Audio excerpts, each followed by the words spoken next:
میرے بھتیجے نے پچھلے سال قرآن کا حفظ مکمل کیا، ان کی عمر 16 سال ہے۔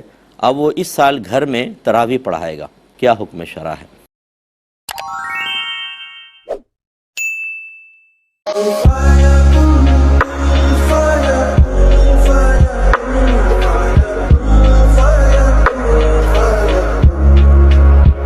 اعوذ باللہ من الشیطان الرجیم، بسم اللہ الرحمن الرحیم۔ خواتین و حضرات، السلام علیکم ورحمۃ اللہ وبرکاتہ و مغفرتہ۔ ایک بھائی نے فرمایا کہ میرے بھتیجے نے پچھلے سال قرآن کا حفظ مکمل کیا، ان کی عمر 16 سال ہے۔ اب وہ اس سال گھر میں تراویح پڑھائے گا، لیکن کہتے ہیں مجھے شک ہے کہ اس کو نہ نماز کے مسائل پتہ ہیں، نہ یہ پاکی ناپاکی کے مسائل معلوم ہیں۔ تو اب میں سوچ رہا ہوں کہ عشاء مسجد میں پڑھ لوں اور تراویح اس کے پیچھے آ کے پڑھ لوں، کیونکہ اگر بالکل ہی نہیں پڑھوں گا تو گھر میں فتنہ فساد پیدا ہو جائے گا، کیا حکم شرع ہے؟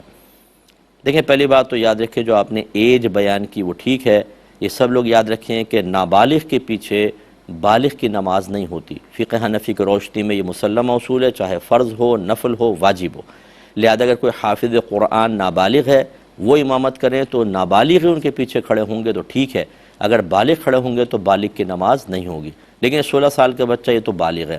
دوسری بات یہ ہے کہ صرف امامت کے لیے قرآن پاک کا حفظ یا اچھے انداز سے تجوید کے ساتھ قرآن پڑھنا کافی نہیں ہے، بلکہ اس کو طہارت کے ٹوٹل مسائل آنے چاہیے، پھر نماز کے فرائض، واجبات، نماز کی شرائط، نماز کے مکروہات، کن چیزوں سے سجدہ سہو واجب ہوتا ہے، ایسے ہی مفسدات نماز کہ کن چیزوں سے نماز ٹوٹ جایا کرتی ہے، ان تمام کی معلومات اس کو ہونی چاہیے، ورنہ وہ امامت کا اہل نہیں ہے۔ یاد رکھیں، اگر آپ کا گمان یہ ہے کہ نہ اس کو غسل کے وجوب کے مسائل آتے ہیں، نہ وضو کے آتے ہیں، نہ کپڑے پاک کرنے آتے ہیں، اور نہ وہ نماز کی امامت وغیرہ کے اس نے مسائل سیکھے ہیں، تو پھر تو وہ امامت کے قابل نہیں ہے۔ پھر یہ کہ اگر پھر فتنہ فساد کا کوئی خیال نہ کریں، کیونکہ یہ تو اللہ تبارک و تعالیٰ اس کے رسول کا حکم ہوگا کہ آپ اس کو پیار محبت سے سمجھائیں، اس کے لیے کسی عالم کا انتظام کریں تاکہ وہ ان کو کورس کروائے، طہارت کورس ہے، نماز کا کورس ہے، پورا نہیں، کم از کم اتنا، امامت کے لیے تو اتنا ضروری ہے۔ اس طرح امامت کا کورس یہ کرنے کے بعد اور پھر اس کو امتحان لیا جائے، جب دیکھیں کہ ہاں یہ ان مسائل کو اپنے ذہن میں حاضر رکھنے میں ماہر ہو چکا ہے، پھر وہ امامت کروا سکتا ہے۔ معذرت کے ساتھ ہمارے ہاں ہم حفاظ کی خوش الہانی تو دیکھتے ہیں کہ یہ بہت اچھا پڑھ رہے ہیں، لیکن ان چیزوں کی طرف بالکل توجہ نہیں ہوتی، اور ہم کویسچن کرتے ہوئے بھی گھبراتے ہیں کہ اس سے وضو کے مسائل پوچھیں، غسل کے پوچھیں، کپڑے پاک کرنے کا۔ تو اگر وہ ینگ بچہ ہے تو یہ پوچھنے میں کیا حرج ہے کہ پوری لوگوں کی نمازوں کی ذمہ داری اس کے اوپر ہے، اگر اسی کو مسائل نہیں آتے ہوں گے، اس کی نماز ضائع ہوگی تو سب کی نماز ضائع ہوگی۔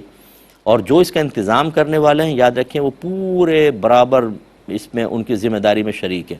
جیسے مسجد کی کمیٹیاں ہوتی ہیں، یا کہیں آپ ہال میں اہتمام کرتے ہیں، گراؤنڈ میں اہتمام کرتے ہیں، تو پھر ایسا ہی حافظ آپ کو کھڑا کرنا ہوگا جس کا حفظ بھی بہت اچھا ہے، تجوید بھی اس کو آتی ہو، اور یہ تمام شرعی مسائل آتے ہوں، ورنہ ان کو وہ بڑا خطرناک مسئلہ ہو جاتا ہے۔ نمازیں فاسد ہوتی ہیں، نمازیں خراب ہو رہی ہوتی ہیں، اور سب کی نمازوں کا وبال اس پر بھی اور منتظمین پر بھی ہوتا۔